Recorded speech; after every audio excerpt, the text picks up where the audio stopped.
All right, we're live with a brand new episode of The Critics. And I'm here today with two good friends, Caleb and Margaret. Caleb, Margaret, how are you all doing today? Doing good. Doing really well.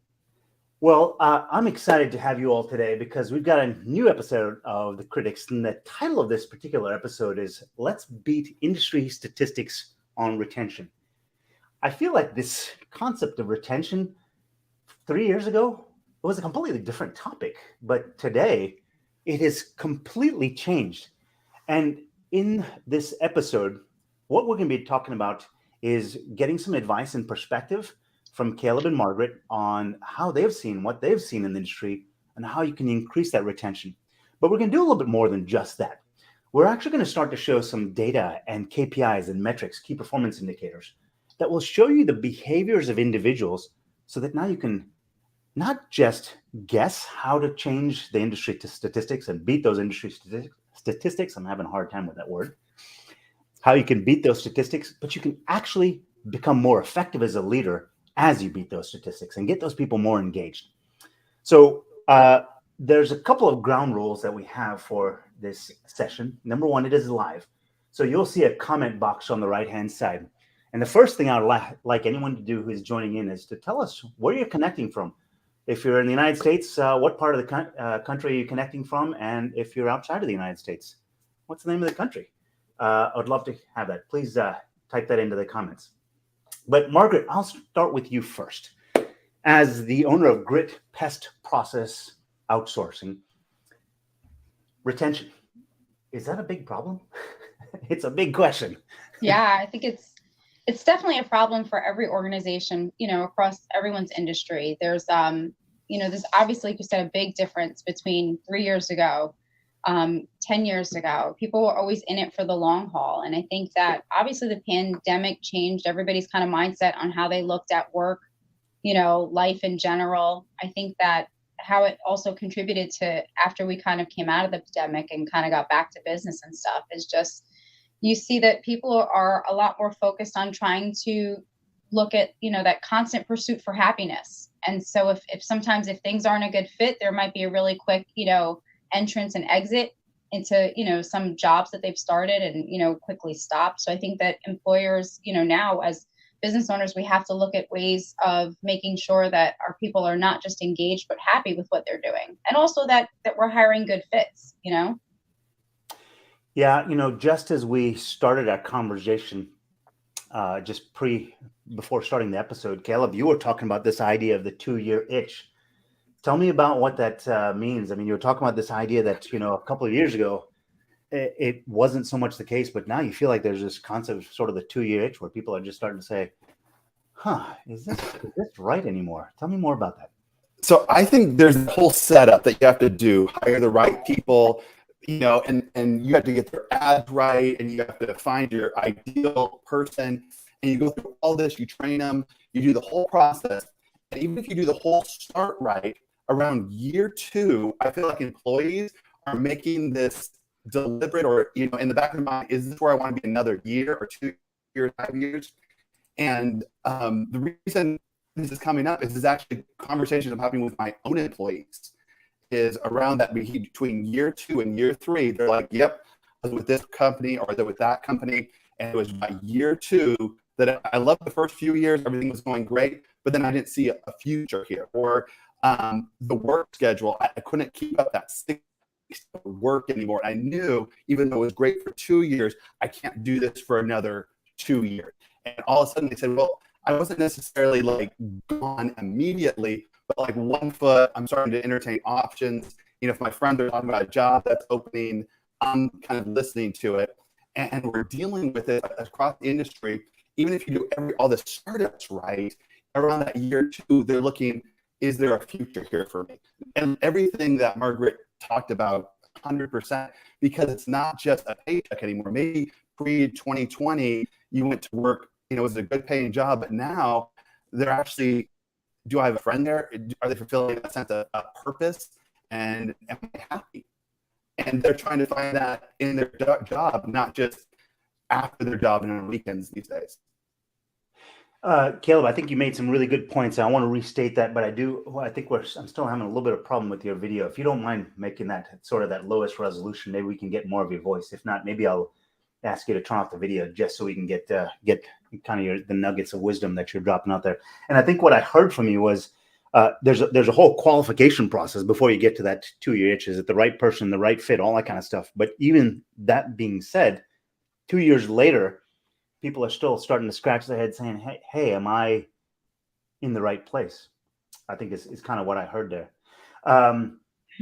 And I'm seeing here in the comments, Carl Braun, who tapped in or connected in from Omaha. Hey, Carl, good to see you again. I got a chance to meet Carl in person for the first time last week. I have Carl and I think have been talking for the last year and a half.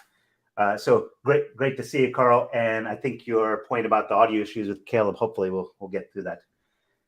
And Marcus, thanks for connecting in. And I think you're right. It might be the connection. Hopefully we'll be able to just go to audio if it doesn't work from there. But let's kind of get back on this track of the industry statistics on the retention. Margaret, so you're doing a lot of outsourcing, as in a lot of companies come to you because you've got an area of expertise that let's put it this way. I know for myself, there's 1 or 2 areas that I'm a 10 on a scale out of 10, but most other areas I'm probably a 7 or less. Do you feel like there's anything around that area that kind of focusing in what you're really good as a company and outsourcing the rest? That focus, does that have anything to do with retention? Do you feel like that resonates here at all with you? Yeah, I think that I mean, a lot of the times it's even kind of a part of, what we promote when companies are hiring us, that right, it allows you to, we're taking care of the phones and we're taking care of the customer service part of it as far as the forward facing on the phone calls, and it allows you to focus on what you do best. And in the pest industry, what you do best is the service, and really kind of in the field and trying to resolve pest issues. So I think a lot of the times in companies, without having an outsource advantage, we're trying to make sure that our employees are wearing many hats to cover, everything that needs to get done. And sometimes when you just take 1 or 2 of those off, it really takes that burden and that weight off and allows people to focus on, maybe really excelling at something instead of just being really good at a bunch of things. So distilling this to my own words, I think what I'm hearing is I'm extrapolating a little bit, and the distilling is by focusing on what you're really good at, as opposed to trying to spread yourself too thin, might actually also help that retention. Because if you stick to what you're good at and you're playing your zone of genius, you'll be naturally better at it because you're already good. That's kind of what I heard. Margaret, is that right? Yeah, absolutely. I'm curious to the audience. I mean, Marcus, Carl, what are you all hearing? Are you thinking the same thing? I'd love to hear in the comments what you're thinking about what Margaret said. Caleb, any thoughts from your side? What are you hearing? Well, sir, I don't know if it's going to help to turn off the camera. I'm going to. Yeah, why don't you turn that camera off? I'll get your. We'll get your picture up on it somehow. Oh, I got you muted now.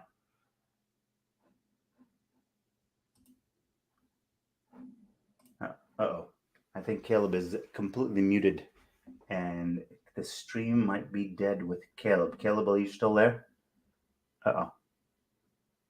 Okay. Well, hopefully we'll get Caleb back here in a little bit. Well, I'm sorry? No, we'll get him back. Yeah. Well, why don't we do this? I'd like to go ahead and start to show something. I mean, everyone, let me tell you all a little story. I used to love physics when I was in 12th grade. Yeah, I was that propeller head kind of guy. Most people thought physics was boring stuff. I really loved it. But it's not the physics that I loved when they were writing up on the chalkboard. It's actually when I got a chance to crash stuff into each other and blow stuff up that I really, really enjoyed physics, because I got the practical application of it. So what I'd like to do is, instead of talking about theoreticals, I'd like to actually show you numbers and statistics, real practical application of this around people. So my name is Vinay Raman.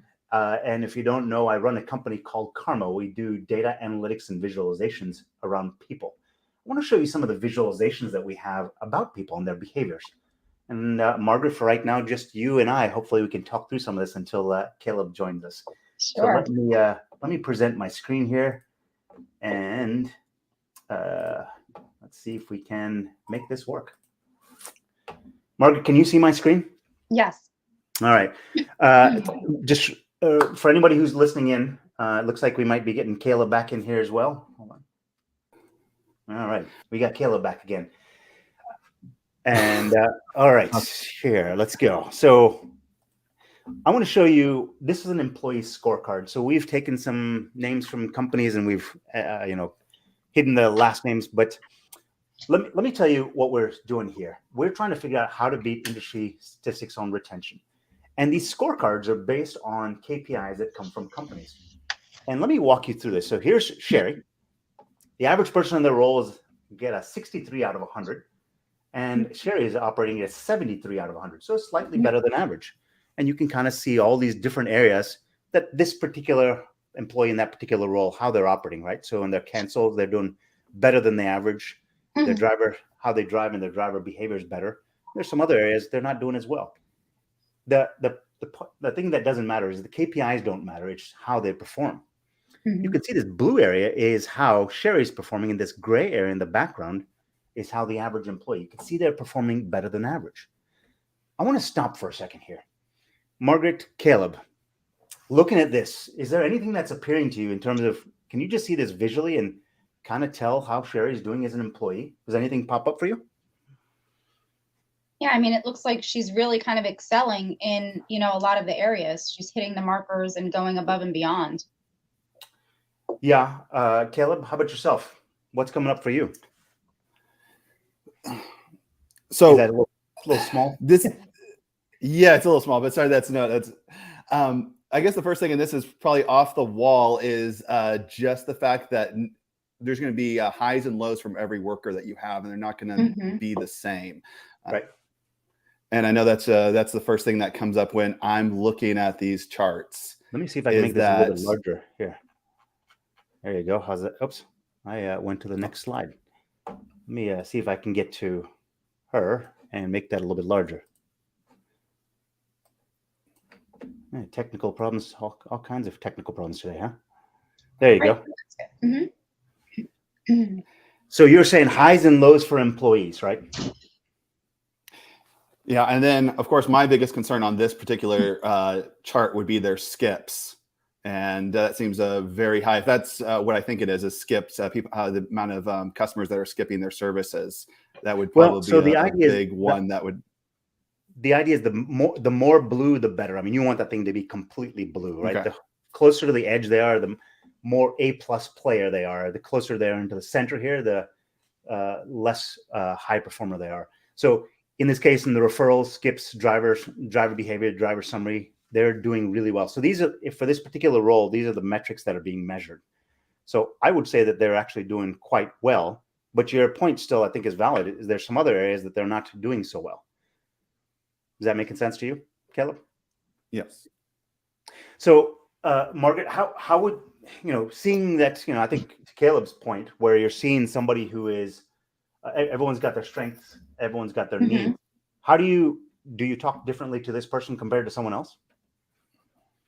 Well, it looks like we're talking about somebody that, obviously has that balance of going above and beyond, right? Our average is within it. And for almost all the areas that we're grading her on, they're going above and beyond that. So when we're talking about, from a perspective of employee retention, I would, want to make sure, like, what are we focusing on for this employee and how are we reacting for them from a perspective of retention to make sure that we're acknowledging these things? Are we rewarding these behaviors? Are we just, again, giving acknowledgement to the fact that there's an average and this person is above it? Yeah, Caleb, to your itch, right? I mean, you were talking about this. You can get the right person. This person is performing really well compared to the average, right? They're a conscientious driver. They're doing all these other things really right. I think Margaret's bringing up a point. Can you change how you respond to this person in terms of putting, dangling carrots in front of them that'll make them want to stay? Does that? What are your thoughts there? So I have a philosophy of 2 points, and I turned off my camera. Hopefully you can hear me a little bit better with that off. And if you hire somebody that's a 7, you could get them up to a 9, but getting past that point is very difficult. And so when you bring them in, if you hire a 4, the highest, even with the perfect training, is you can get them up to a 6. And so if you are a bad manager, you might drive them to a 2 where they just don't care.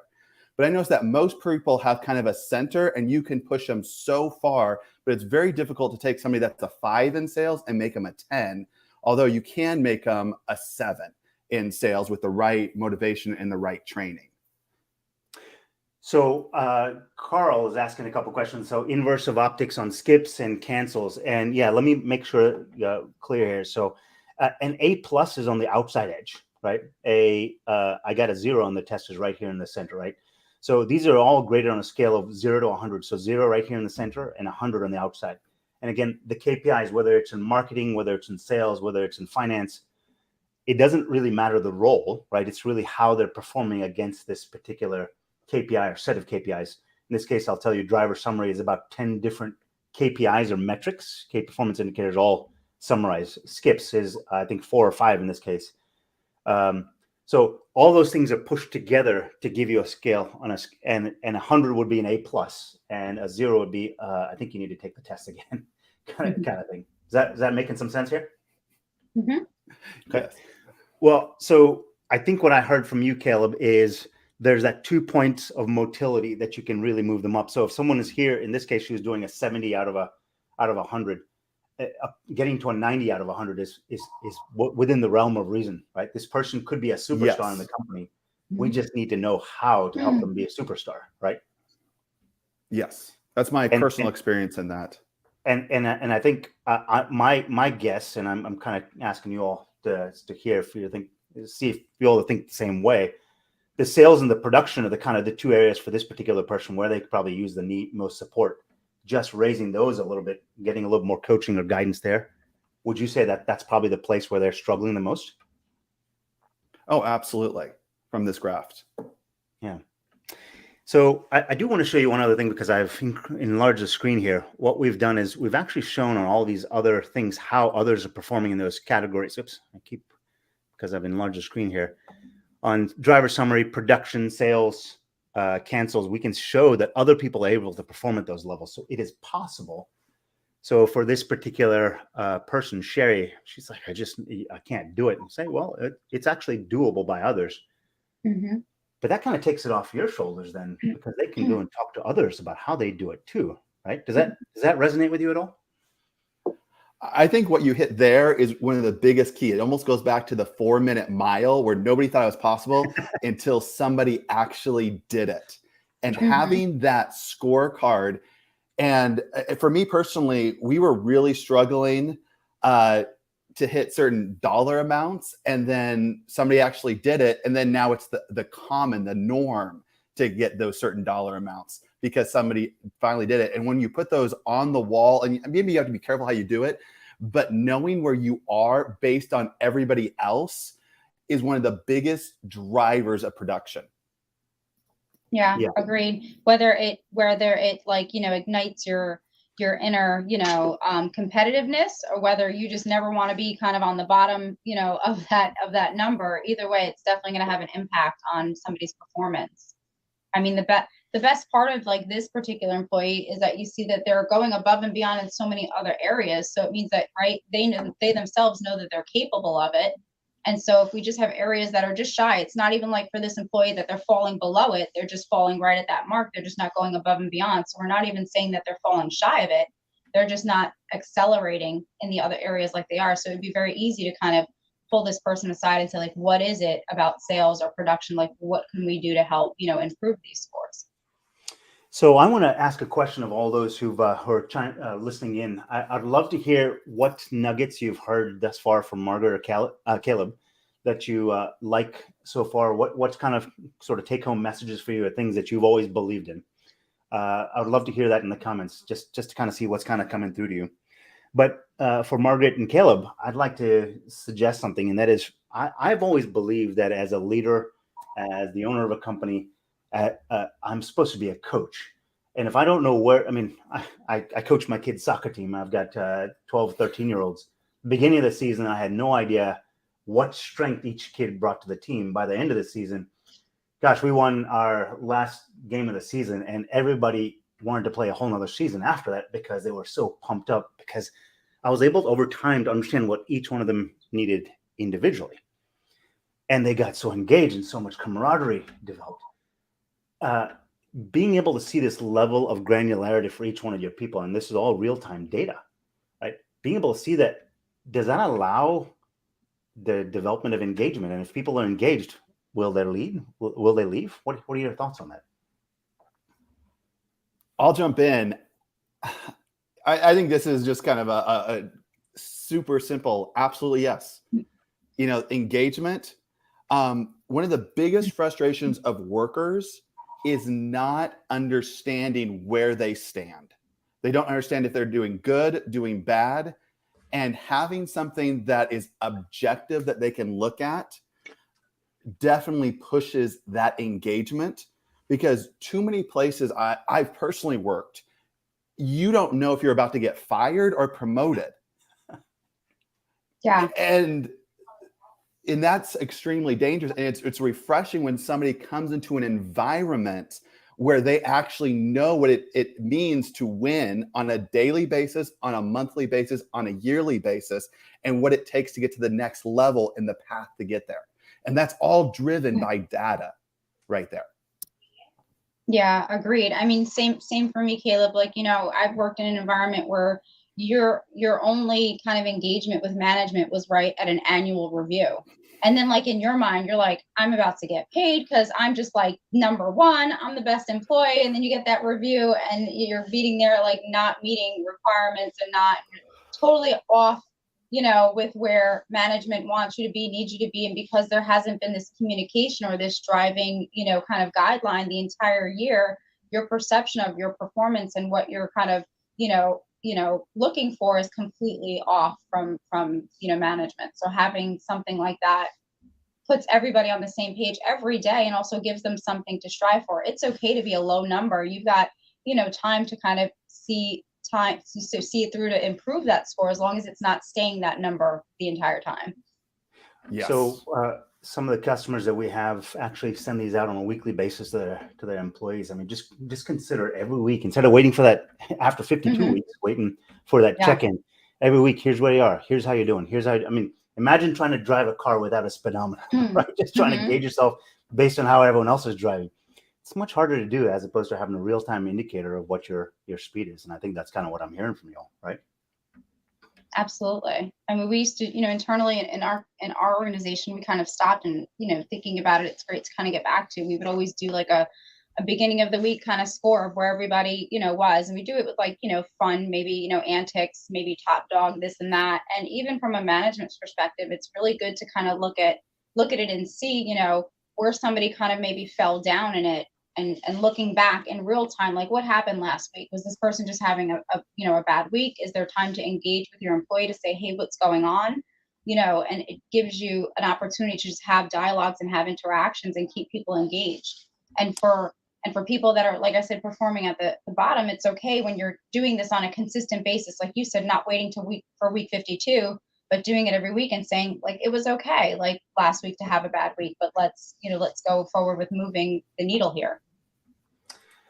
Yeah, let's. I want to check in with the audience, those listening in. I wonder if you've ever been through that experience yourself, where you work for the company that you were knocking out of the park every day, and you go into that review, and they say, "Yeah, so we've got some room for you to improve here," and you're kind of scratching your head, walking out of that thing, saying, "Hold on a second here. I thought I was a home run hitter, and all of a sudden they're telling me that I'm going to be benched for a little bit here."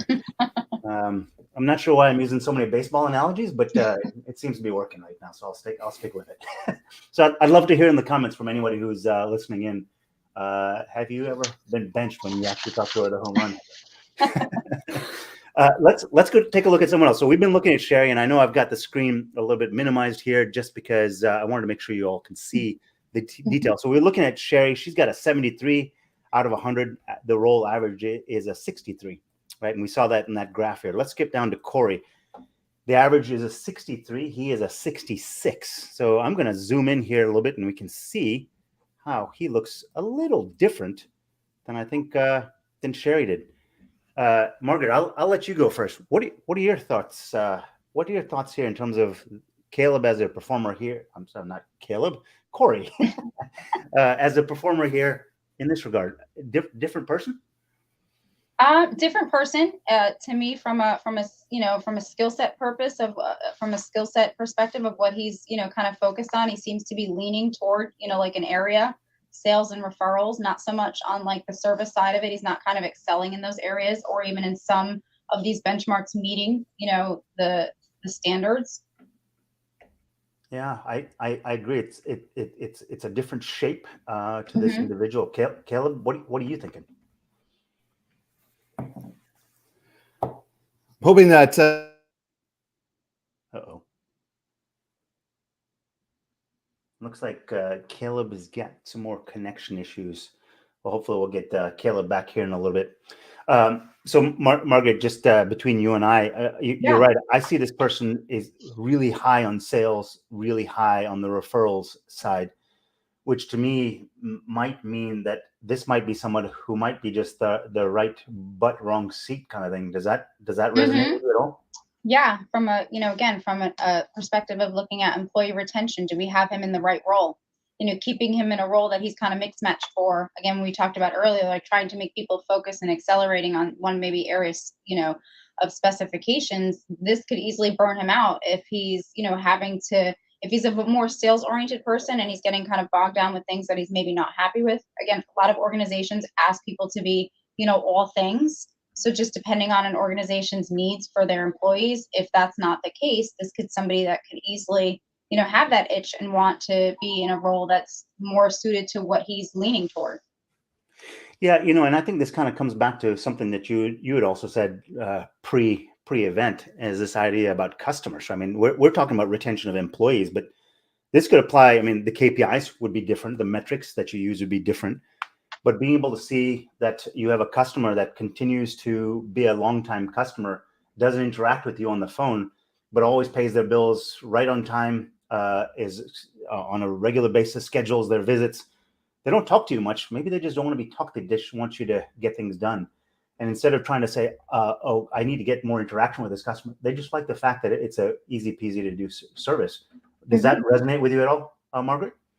Yeah, from a customer's perspective, depending on, again, the organization's kind of, focus on what they want from a customer retention standpoint, from a client retention standpoint, you do have people that are just happy with, I call when I need for service, and they're consistent with, calling when they need it, not letting things get, out of hand or, past activity turning into infestations. And maybe from a company perspective, we're, constantly making outbound calls and telemarketing this person and asking them if they want different things. And we're not listening to the part where like the customer says, I'm good. If I need you, I will call you.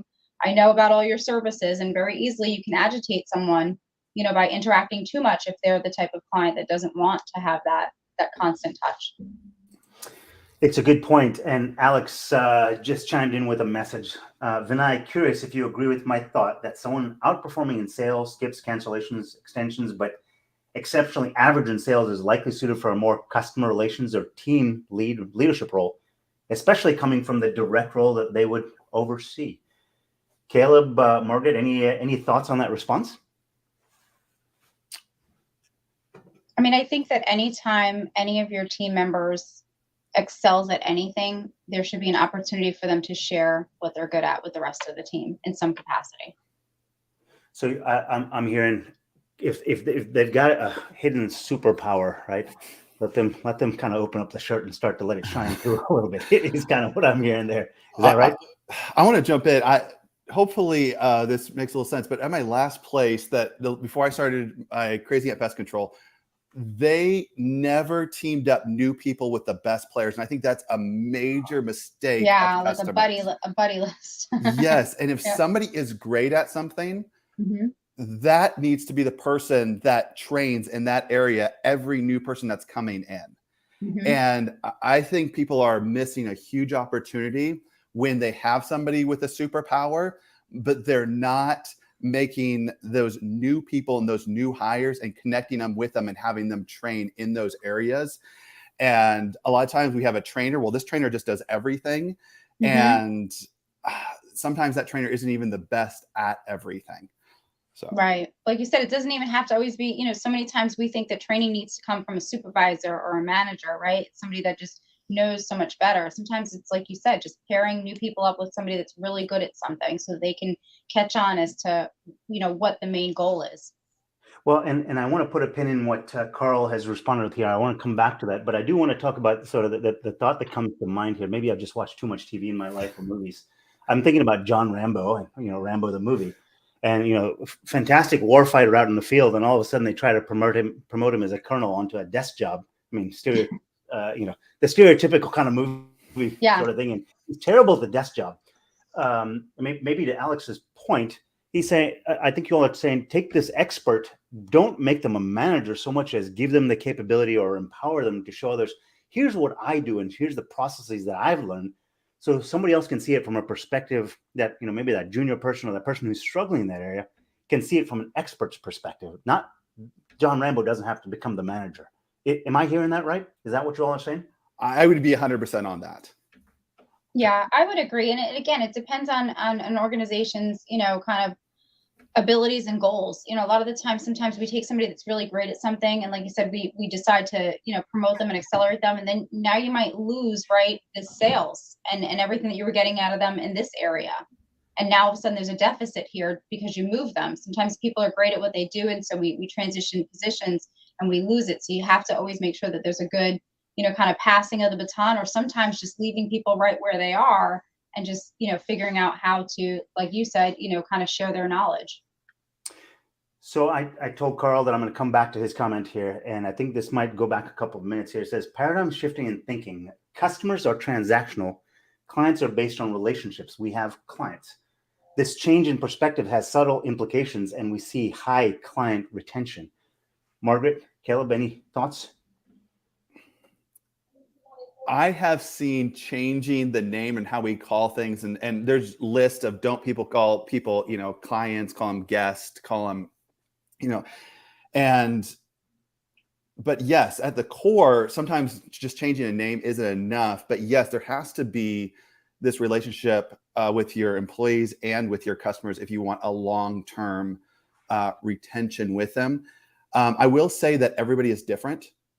All your customers and your employees are different. Some want to be left alone, and then some want as much one-on-one with you, or as much feeling like they're supporting the small guy in the community as possible. And so I wouldn't downplay that, saying that this is necessarily a one size fit all, but I would agree with it. Like people expect more.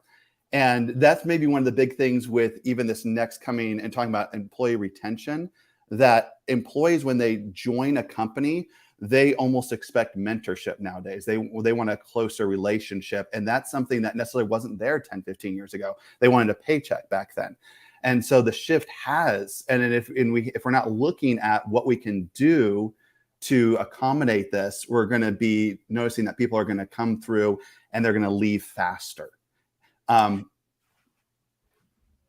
I think it's a great point. And Carl just said, sorry, I thought I seen the conversation was starting to go towards client retention. I actually, Carl, I might say, I think in the bigger umbrella, whether you call them customers or clients, look, at the end of the day, all people are humans.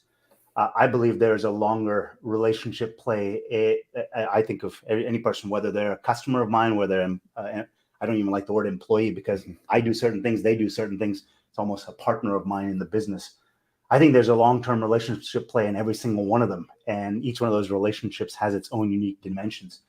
All I think I'm trying to, at least in my mind, what we're trying to do is embody through these data and the graphs to start to understand what is the strength and the need of that relationship, whatever you want to call it.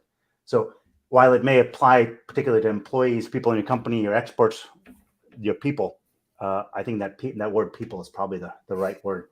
Does that resonate with you, Margaret, Caleb? 100%, in the sense that we have to get away from that. There's a one size fit all, that everybody that walks through my door is motivated by the same thing, is in the same stage of life. thinks the same. They're all the same political party. It's just not true.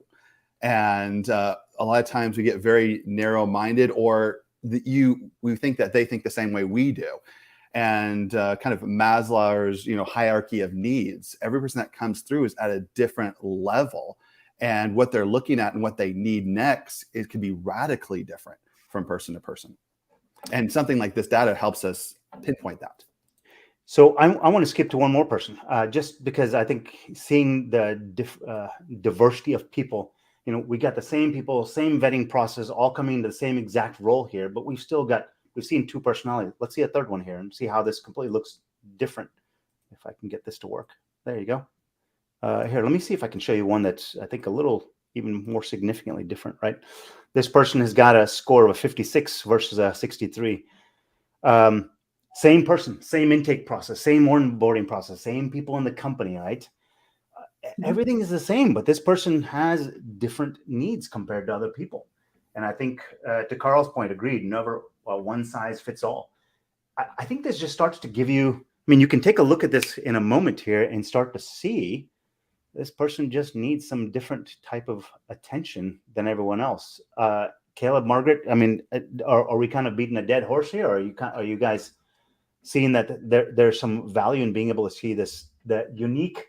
I like this word elegant, because the word elegant to me means perfectly imperfect. Everybody's perfectly imperfect, right? That is the elegance of each individual. We see the elegance of each individual here and where we can spend some time with them. How does that resonate with you?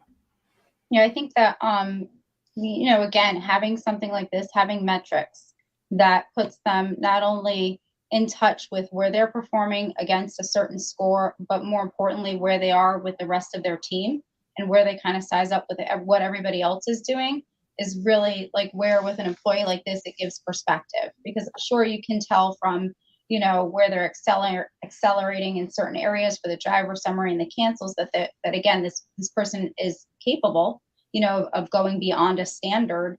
What they are choosing to be very kind of like maybe slow and methodical and careful and calculated about how they do their job. There's still other areas where we're still under, where we want them to be. Hence, that average score, this one being, I think, below that, right? Yeah, that's right. That's right.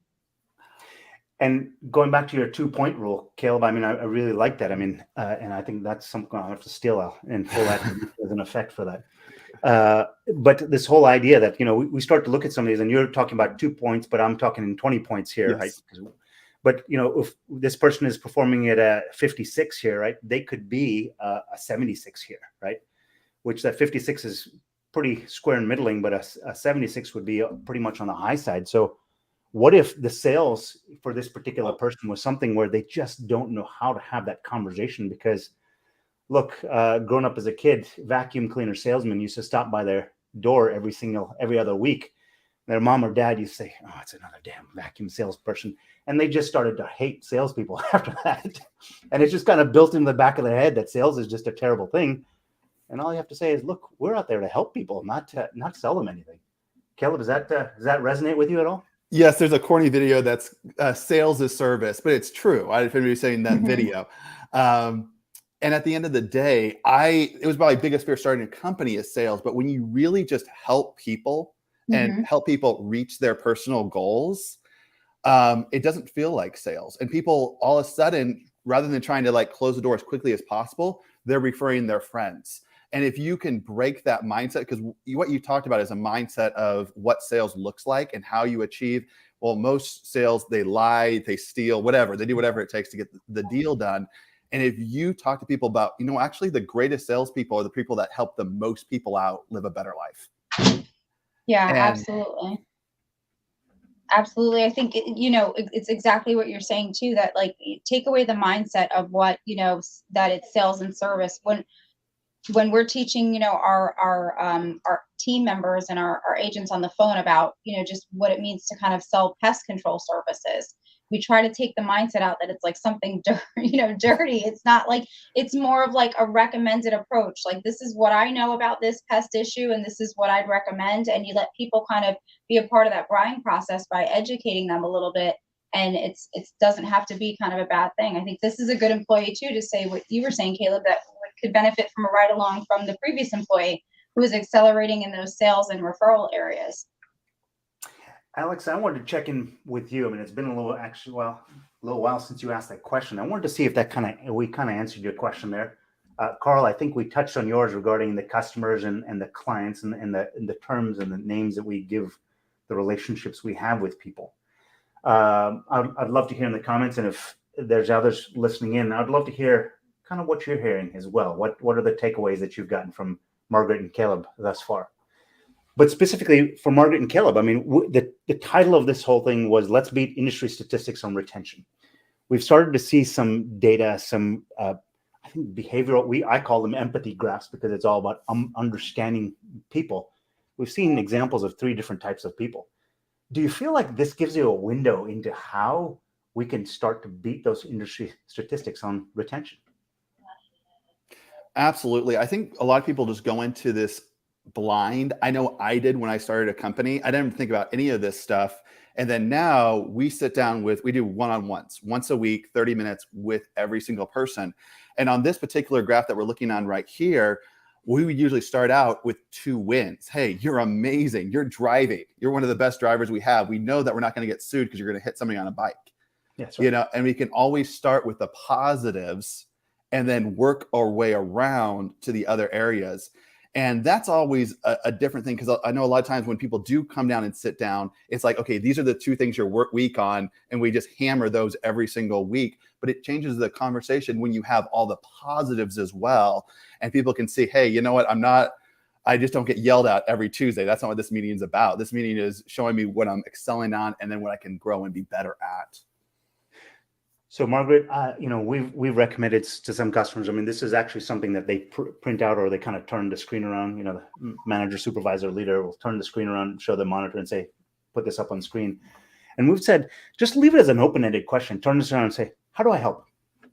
And just wait. What are your thoughts on that?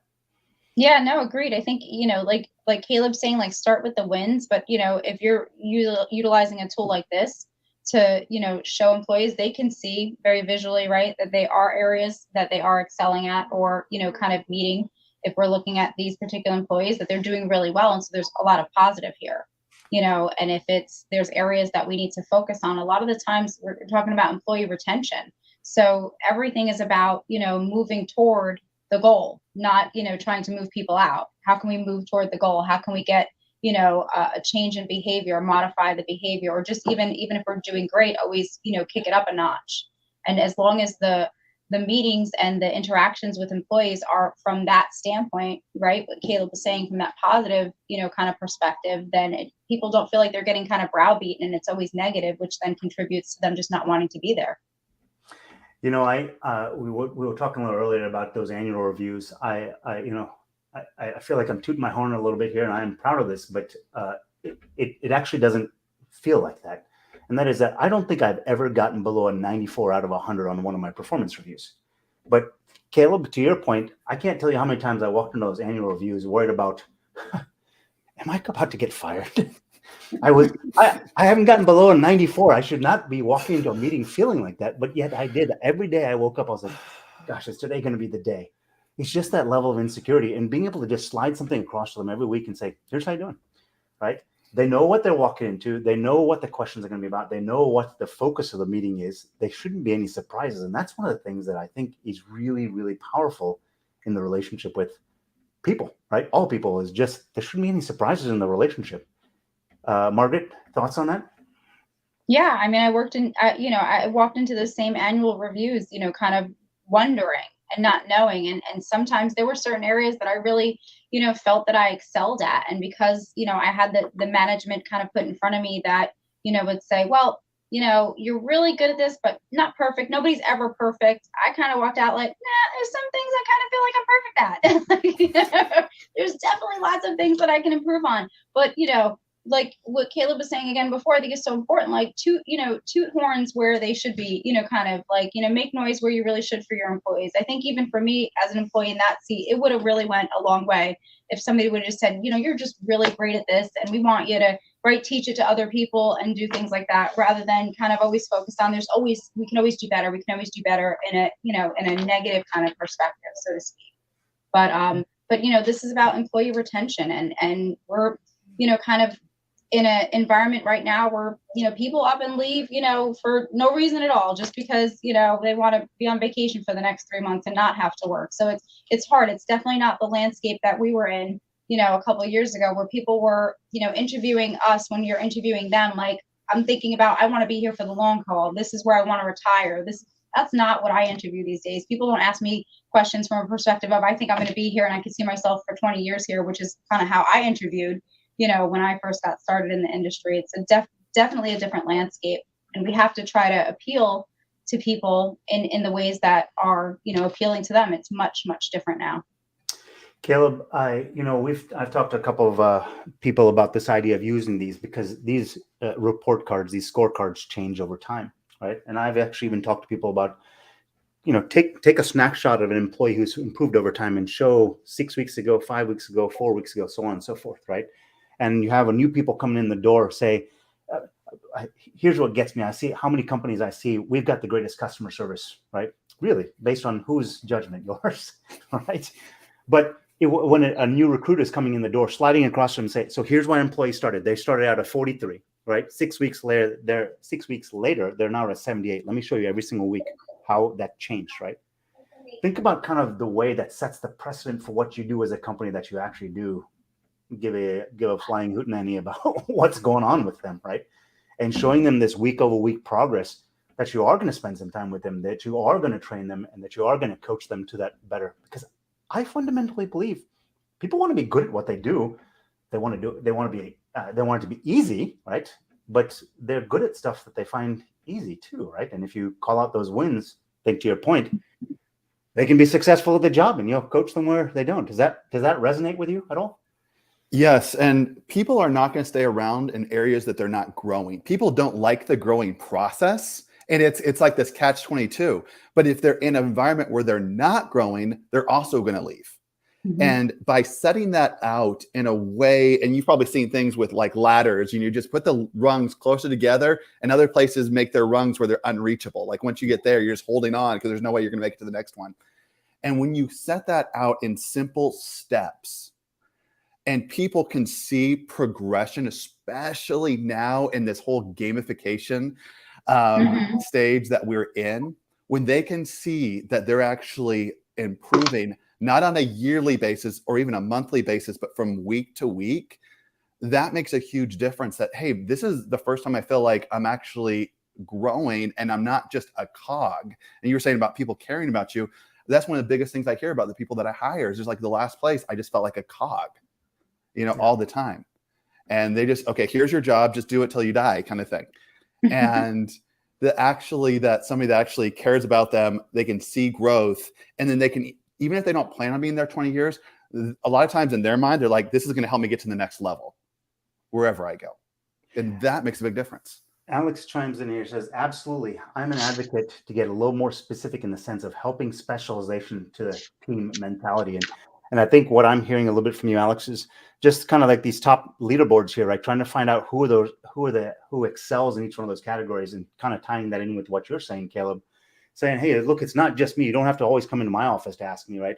Here are 3 people that you can always lean on. Look at the leaderboards for the last 6 weeks. These are the people that you can lean on within our company.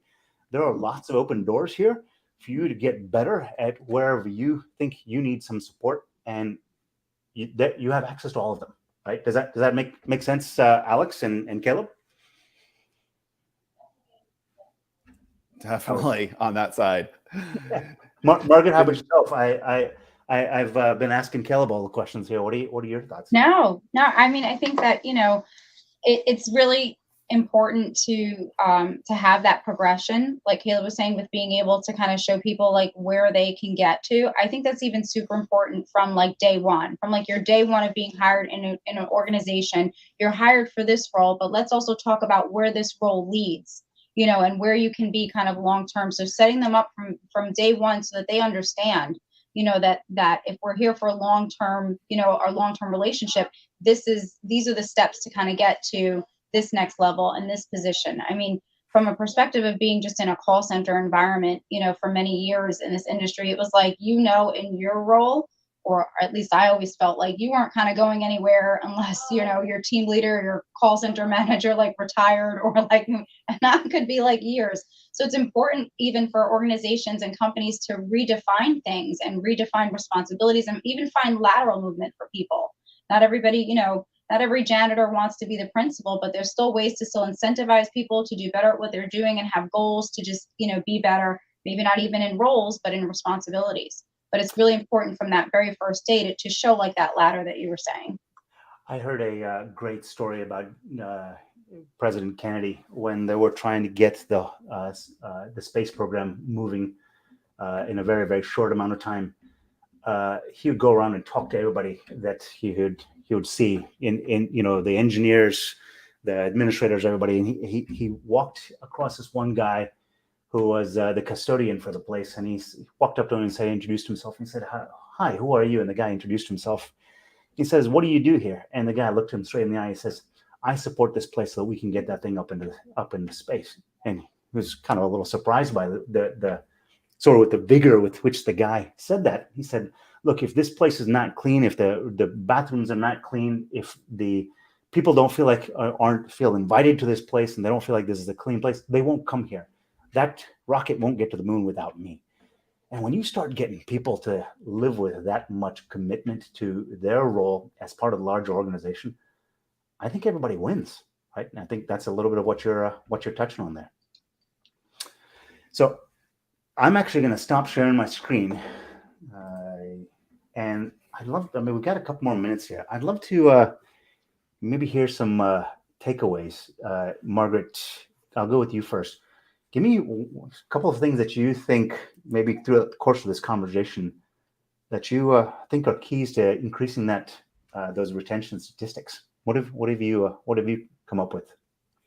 Yeah, I think having, kind of those weekly interactions with your team members are really important. Focusing on, the positives, and then striving toward, areas of improvement is always a key takeaway, especially when it comes to employee retention. A lot of the times we just get, bogged down and busy, and just life in general and business, like time can go by really quickly, and you could be meaning to meet with somebody, but maybe, kind of having that, like Caleb was saying, you're meeting with your team member every week, no matter what, even if it's just a quick, "Hey, how's it going?" But commit to those kind of, touches on a more weekly basis so that you don't let large spans of time go by. And I heard a couple from Carl and from Alex along the way here. I'd love to hear from Carl, Alex, anybody else. What are some takeaways that you've gotten out of this? I'd love to hear that, and love to see what you have in the comments. Please type those in. Caleb, how about yourself? Takeaways or nuggets for people to take home? I'm going to work backwards. You mentioned something a second ago, and I'm just going to rephrase it of giving your employees a voice. And you said that they need to have a few people they can go to and talk to, but a lot of times there's a lot of environments that their employees just don't have a voice, because every time they talk or every time they say something, it's always can be better or improved on, or the manager always has the final say on it. And when you have an environment where your employees have a voice and they know they're great at something, and they actually feel inspired to help the new people out, that they're struggling with something, and now you have an environment that people feel engaged with. So I know you just were talking about that just 2 seconds ago, so I wanted to add to that takeaway right there, one of the latest ones. But data driven, I think this is one of the biggest areas that pay the most rapid change. And if you can just give people live feedback, it's amazing how well they do. I'm going to go back to video games. I was watching a documentary about when they started making the first video game and what made them addictive, and it was just the high score. As soon as they, in arcades, put in a high score, all of a sudden people are putting quarters in those machines when minimum wage was $2 an hour. And people just wanted to get on that high score. And just as simple as something that we're keeping track in a way that this isn't coming from my opinion or the office manager or the supervisor. This is not opinion based. This is completely data-based. And we have a structure that can help support this. It is unbelievable how rapid change happens. And as soon as one person does it, nobody wants to be left behind. We had something we were really striving with to try to get our average tech doing $5,000 more a month this year. And it's something that if you were just to say that out loud, like, this is my goal, you need to do $5,000 more production, everybody would just like get upset or mad or like, I can't believe the boss is doing it. So we didn't go around it that way. We went around it kind of through the back door. And then one guy did $7,000 more, and everybody else looked at him and was like, how did the new guy do $7,000 more this month than me? He's been here 4 months. And then all of a sudden, all the guys are up $5,000 because the new guy just blew them out of the water with the new setup and everything like that. And that happens when you're data driven. And I'll also say, coupled with the personal one-on-one. It's not just that they're a cog and that's easy. Like, okay, I've got all my KPIs in order and now we can treat them like cogs because we have this combination right there. But is when you use those two things, and for us personally, we do a 30-minute one-on-one. It's either me or the service manager sits down with somebody, and it can be I don't know how many times we've talked about, their family having a cold last weekend or their truck breaking down. And you think, well, these have to be very, very rigid. I say, get through, you hand them their sheet, but it's just that fact that it's that one-on-one, and they know that they're people actually care about them there. It's a safe environment. Yeah, absolutely. Well, Margaret, Caleb, I appreciate all of your comments. Alex and Carl, I appreciate you chiming in. I think a little earlier on we had Marcus who joined us as well. For everyone, I hope you enjoyed this. One thing I would ask is, I'm a data-driven guy myself. So on a scale of 1 to 10, I would love to hear from anybody who's joined in, listened in. 1 is we got a lot of room to improve in terms of the value of this podcast or this show. 10 is this was fabulous for you. I would love to hear on a scale of 1 to 10 how we did. Please type that into the comments. That would really help us out a lot. And number 2, if you select any of those graphs that you saw, we'll be willing to do a free assessment for your company so you can see the graphs like this for the last 90 days. Just type in graphs in the comments and I'll get in touch with you so we'll do a full workup for you for 90 days. Completely complimentary, but you can see graphs like this for your employees. So you can also see how powerful it is to work with these behavioral graphs for your company. Just type graphs into the comments and I'll get you one of those. But thank you, everyone, for your time and attention. Caleb, Margaret, thank you so much for leaning in with all of your years of experience and your perspective. It was really an enjoyable episode for me. Thank you. Thank you.